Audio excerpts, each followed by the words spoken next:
top G in a Bugatti. We are jumping at the party. Poor girl, girl, I tell me say she want me.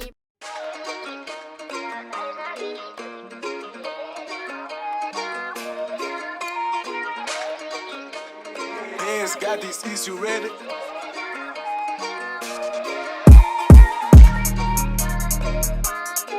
Welcome back to my channel, guys. I have not fucking vlogged in a long time and I'm sorry for that, but you know, I've been real busy, a lot of things happening in my world, and I've just been literally like, you know, working non-stop trying to get a couple businesses off the ground. But yeah guys, just quick recap. I just done a little TedX talk at the Juvie with some of the boys. That's why I'm dressed like this. Today's topic was about culture and identity, and all the speakers that came. We had a guy from Western Sydney Wanderers, and yeah, I'll be releasing the footage soon as I get my hands on it, on my little speech. But it was basically about like culture and identity and what my culture was growing up. You know, who I was with, I was surrounding myself around school, and I was pretty much asking the question of, you know, it's not really about your culture or your identity, or who are you, it's more who you want to be. And as soon as you realize that outside of influences, you still ultimately have the power of choice, so you kind of choose who you want to be. Yeah, that's that. Funny story too, guys. So I haven't worn this shirt in a long time, and I just put it on today. And when I was trying it on, I was like to my girlfriend, babe, you know this shirt, the last time I wore it, I was still drug dealing. And when I was driving around, I used to, like, you know, some days I wanted to feel like, you know, I was special, or like, you know, I was like a businessman or something. So I put on fucking business clothes. But I'd be driving around and I wanted to feel special that day. So I thought, you know what, I'm gonna dress nice. And I told my mum I was just at like, some business meeting. When really I was just driving around selling heroin. But yeah guys, a little fun fact about me the last time I wore this shirt. 2 hours later.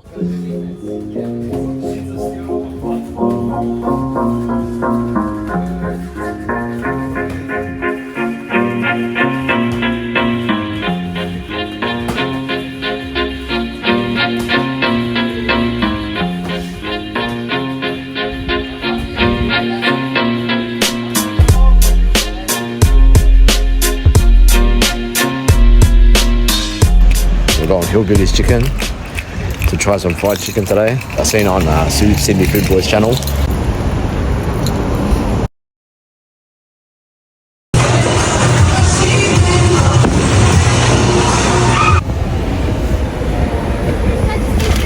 Thank you. Welcome back, guys. Me and my girlfriend. In 300 meters. Me and my girlfriend on the way to Taco Street in Beverly Hills. On today's episode, vegan tries meat tacos again. We're trying Birria Tacos. Birria Tacos, whatever. I made the vegan version for him once at home. It was actually so good, using mushrooms and jackfruit. It was so good, but it's not like the real one. Stay tuned, guys.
back, trying to vlog on a more regular basis now. I'm on the way to Confit. We're starting up again at Reiby. I'm trying to do a little bit more recording. Ever since I got a little bit more busy, I've kind of slacked off on the recording, which is my bad, you know, sorry guys. But also at the same time, I'm really busy. But I want to share my world, and I want to share the things that I go through on a regular basis, so you guys can see that, you know, it's possible to, you know, turn your life around, make the most out of your life, get the best that you can out of yourself and out of your life. So yeah, today guys, I was watching a Luke Belmore podcast while I was training, and you know, he was talking about stretching. So I used to personally stretch literally for 15 minutes after every workout. Didn't matter how many times a day. So if I trained 3 times a day, after each workout I was stretching 3 times. After hearing this podcast, Luke Belmore was saying something along the lines of you know, if you can learn to master moving freely through your body, then you'll master moving freely through your life. And he was just talking about discipline too, you know, just, you know, creating that discipline for yourself to say you're gonna do something, or you know that's beneficial for you, keep doing it because it's beneficial and you know it's beneficial. And then after my training session, I thought, all right, I'm gonna stretch. Anyways guys, on the way to Confit, our first program of the year. Let's talk about the plans for the year.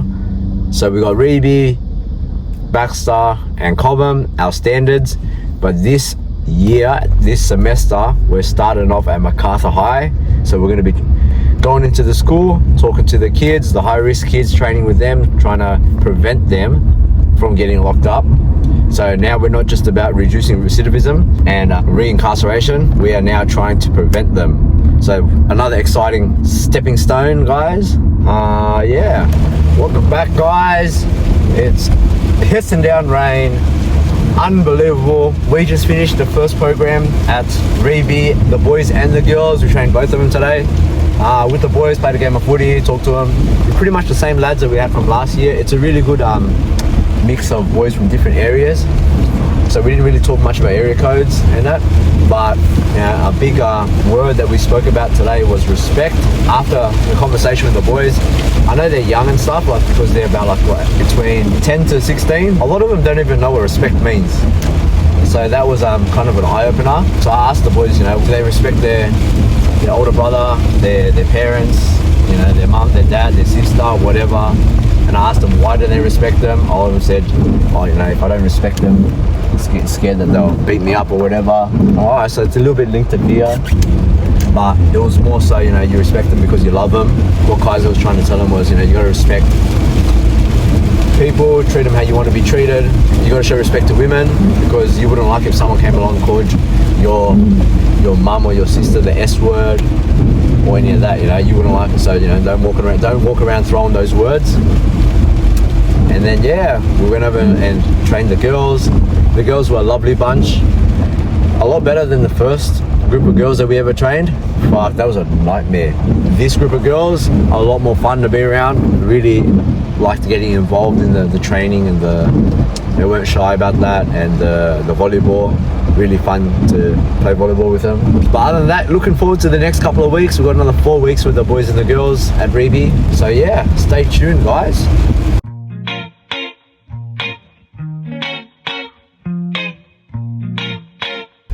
Welcome back guys. I'm on the way to Muay Thai. I just finished a whole intro day at Cobham. Got to know pretty much all the boys inside the Juvie.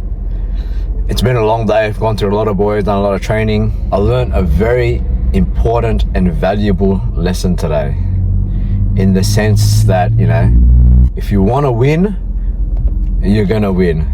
If you don't even fucking want to try, then you're forever destined to be a loser.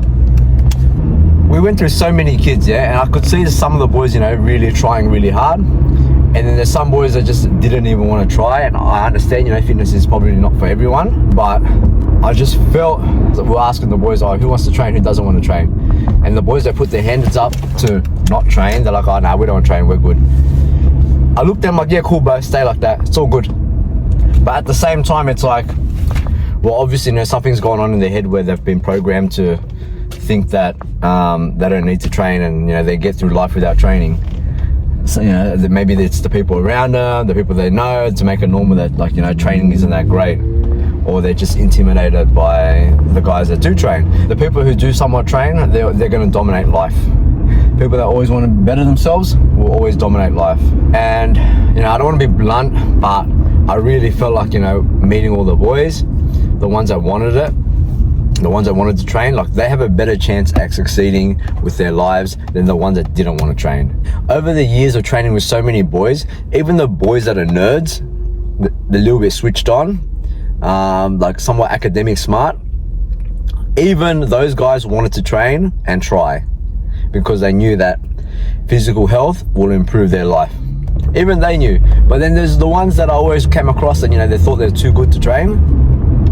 And I looked at them like, bro, you got nothing going on in your life, you know? How can you not want to train? But when I looked at them, I go, bro, you don't even want to make yourself look better. So you're happy with not having that many options and not having girls choose you. Now, and then I thought, yeah, I can't help those people. But the ones that do try it, I'm like, yeah, man, you know what? You're going to have a somewhat better life. I'm pretty sure anyone that's watching this or listening to this can agree with me that if you make the conscious decision to train, you are genuinely gonna have better options with females. These kids, I don't know, man, lost. Some of them are lost, and I don't know how to help them. But you can't help them if they don't want to be saved. You know, you can't help them if they don't want to train. But you can put your time and effort into the ones that do. So I just want to thank all the boys that do want to train, and want to better themselves, because you guys are gonna slay.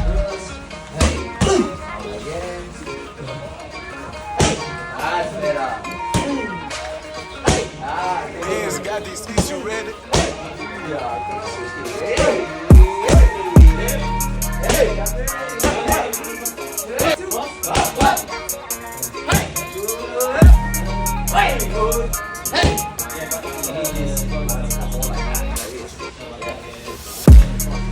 Oh, there we go. Hey, that's it. There we go.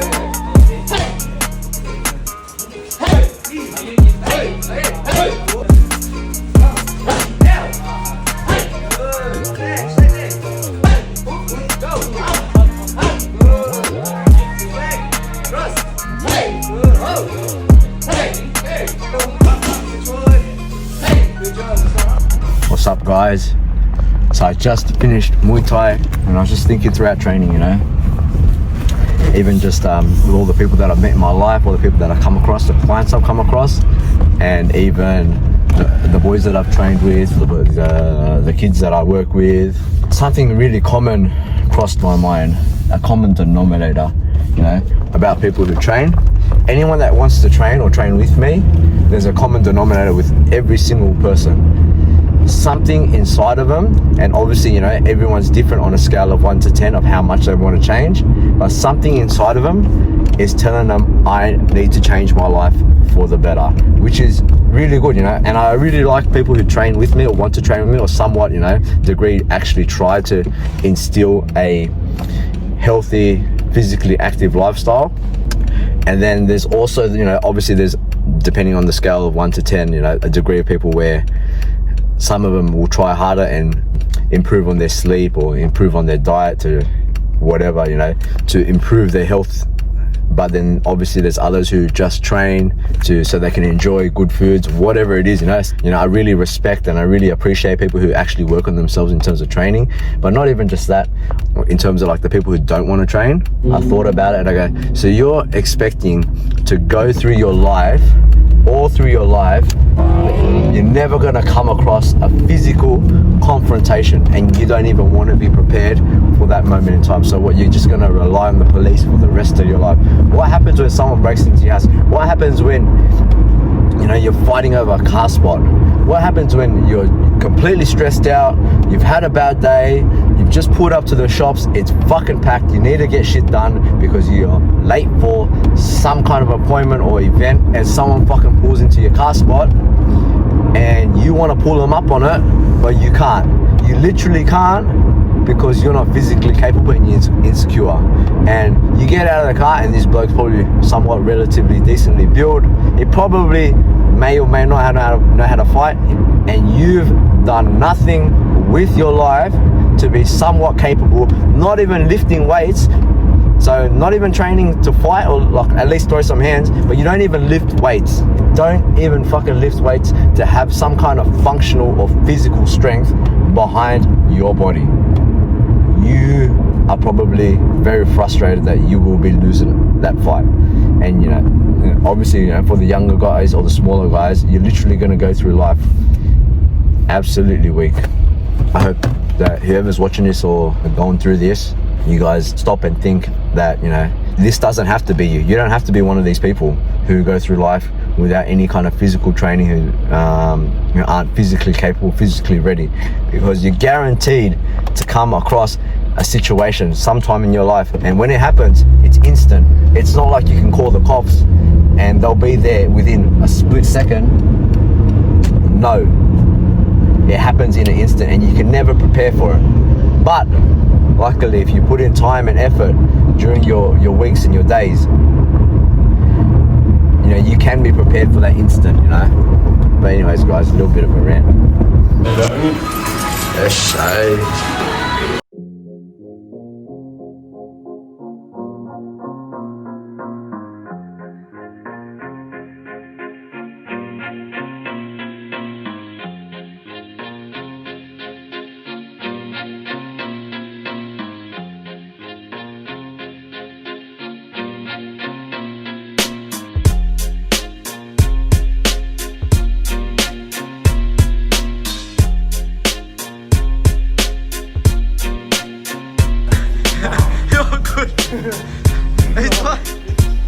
Just keep telling yourself in your head, how can you be tired from walking? You're just walking over. You can't be tired. That's it, bro. You can't be tired, bro. Just walking over the box. Nick Minute.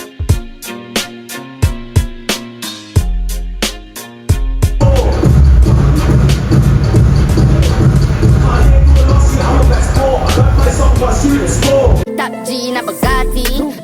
We are tipping at the party. Poor girl, girl, I tell me say she want me.